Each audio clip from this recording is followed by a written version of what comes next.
Welcome.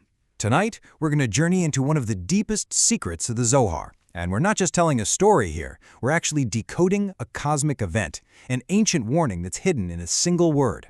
See, this isn't just about history, it's a blueprint of the spiritual forces that are operating every single night while you sleep. So, let's begin. Okay, I want you to picture this. Don't just see it with your eyes, feel it in your soul. Imagine a profound darkness. And I don't mean just the absence of light, I mean it's a presence, a deep, velvety black that seems to swallow sound. You can feel wind moving through the empty space around you, not howling, but almost breathing. And right at the edge of your vision, the shadows are shifting, not because something is moving, but because the darkness itself feels alive. There's this tangible unease in the air. This is the vulnerable hour, the time before the dawn when the systems of the world are kind of in a low-power mode, and unseen forces begin to stir. You know the story. We all learned it as kids, right? Jacob, he's about to reunite with his brother Esau. He sends his whole family across the river Jabbok, and he stays behind, all alone. And in that darkness, a man, an angel, shows up and wrestles with him until dawn. But here's the thing. The Zohar tells us that this physical fight, it was just the surface, the external sign of a much deeper, way more terrifying spiritual reality. What Jacob ran into that night wasn't just an angel, it was the entire system of cosmic impurity, and it found one single point of entry into our world. It's a danger that echoes in the spiritual landscape that every single one of us has to navigate every single night.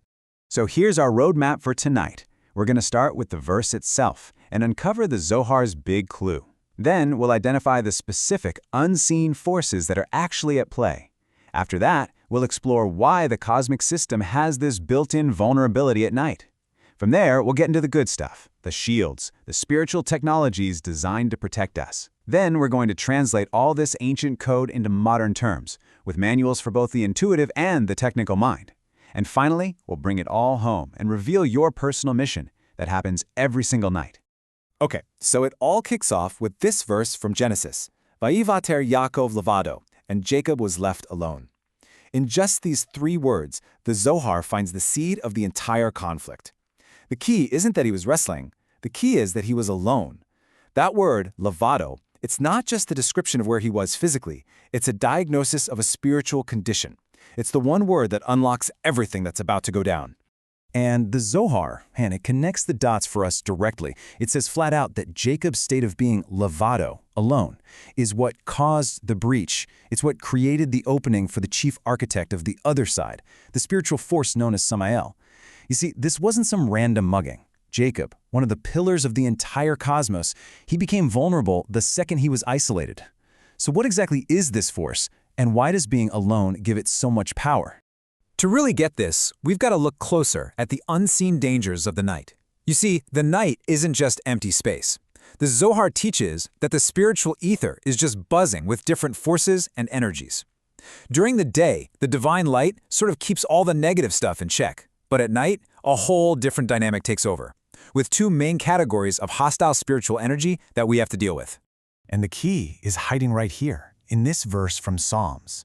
On the surface, it's a beautiful promise of divine protection, right? But the Zohar reads this like a technical schematic. It asks a simple question. Why are 2 different types of harm mentioned? Evil, that's ra'ah, and plague, that's nega. Why not just say, hey, nothing bad will happen to you? Because these aren't just poetic synonyms. They are precise technical terms for 2 totally distinct spiritual threats. So check this out. The Zohar identifies Ra'ah, evil, with this archetypal feminine force of impurity, Lilith. This is the energy of chaos, illusion, the serpent. It's associated with those chaotic, probing red forces of unfiltered judgment. And then you have Nega, plague. This is identified with the masculine force, Samael. It's the energy of accusation, of spiritual death. He's the one who rides the serpent. This force represents the total absence of that protective white light of mercy. So Jacob, in his isolation, came face to face with the commander-in-chief of the other side, the force of Nega itself. Okay, so now we know who Jacob was fighting. But the bigger question is still, why? Why is the night so different, so dangerous? Why does being alone create this massive vulnerability? To understand that, we have to look at the underlying mechanics of the cosmos, the spiritual physics that govern our reality.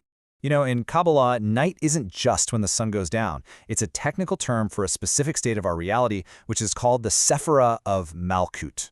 During the day, Malkut is just flooded with divine light, a constant flow called the Shafah. But at night, our reality enters a state of concealment. That Shafah is seriously diminished, almost like a river that recedes to a trickle.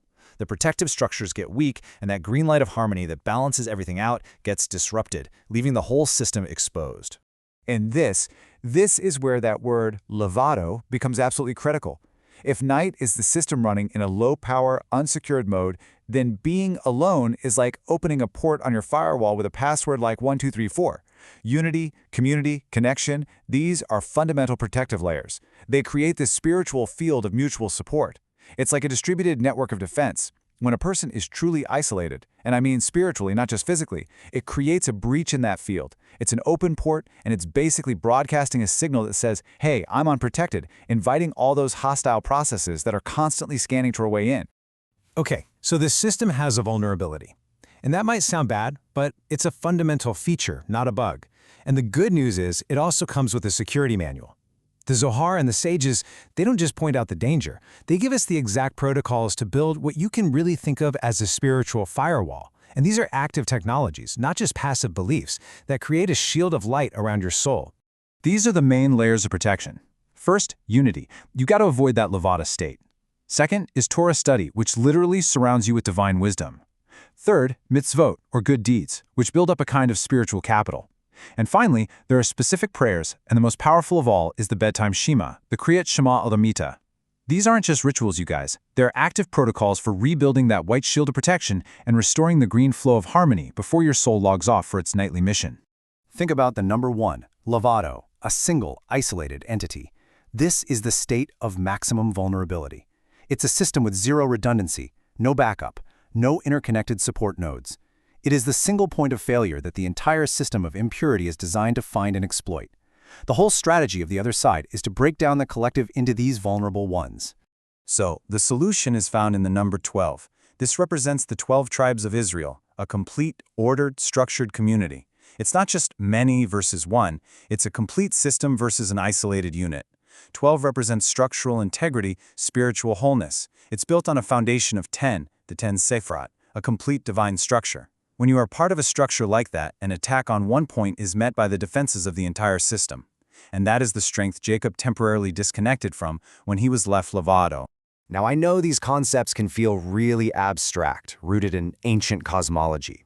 But the beauty of this wisdom is that it's a description of a fundamental reality, which means we can translate it. So to make this super practical, we've put together two modern manuals, two analogies to help you really grasp these mechanics. One for the intuitive soul and one for the technical soul. Okay, first up, the video game manual. This analogy is for the part of us that learns through stories and experience. It's a way to actually feel the truth of this spiritual dynamic. Imagine reality is a massive multiplayer online game. The night is a special level that loads every 24 hours. If you go into it spiritually isolated, you get a status effect, shield down. That's the Levado condition. And the core game mechanic here is that with your shields down, the spawn rate for enemies, what the mystics call mazakin or harmful spirits, it increases dramatically. They can just sense your vulnerability. So your objective is simple. Use the right protocols, the right power-ups to survive until dawn, when your shields automatically regenerate. All right, now for the Cosmic Engineering Manual.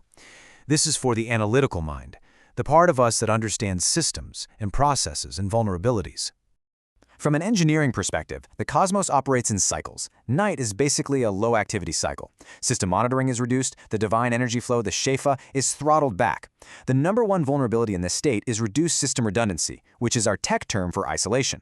A soul that isn't connected to a larger holy network, well, it acts as their open port, a completely unprotected threat vector. And this is just an invitation for an attack, a malicious intrusion protocol from external forces like Samakale, who are constantly running pen tests on the system, probing for exactly this kind of vulnerability to gain access. Okay, let's bring all of this together now. Because this whole cosmic drama, it isn't just some story about Jacob. This secret is so vital because every single night, your soul undertakes a similar and frankly perilous journey. Sleep isn't just passive rest. It is an active spiritual mission. When you fall asleep, your soul actually departs your body and ascends. Its mission is to gather up all the spiritual sparks from your good deeds and thoughts of the day, they're called man, and elevate them. But to do this, it has to travel through these hostile spiritual zones, what the Kabbalists call realms of barking dogs. And here, the soul is tested. If it's unprotected, it can get captured by these forces in this really damaging state of confusion known as the slingshot or kafakela. But if it's shielded by your actions during the day and your prayers before sleep, it passes right through. It delivers its elevated sparks to the upper worlds, and it actually contributes to this cosmic unification, the Zivudka Elyon, that sustains all of reality. And in that union, your soul itself gets renewed and it returns to your body new every morning. So, this is the final, crucial takeaway. This isn't ancient history. This is your nightly reality. Your soul is your most precious asset, and every single night you send it out on a dangerous and absolutely essential mission into the cosmos. I mean, think about it. You spend so much time protecting your body, your home, your finances, but the real question this ancient wisdom is asking us is this: are you preparing your soul for its journey? Are you sending it out shielded, armored, and connected? Or are you sending it out Levado, alone? Thank you so much for joining us for this complete journey through the Pardes. We really hope these ancient truths help you and your family improve your own dimensions this week. If you enjoyed this full chapter deep dive, please do us a favor and like, subscribe, and share which part of this journey really touched your soul in the comments below. We'll see you in the next chapter.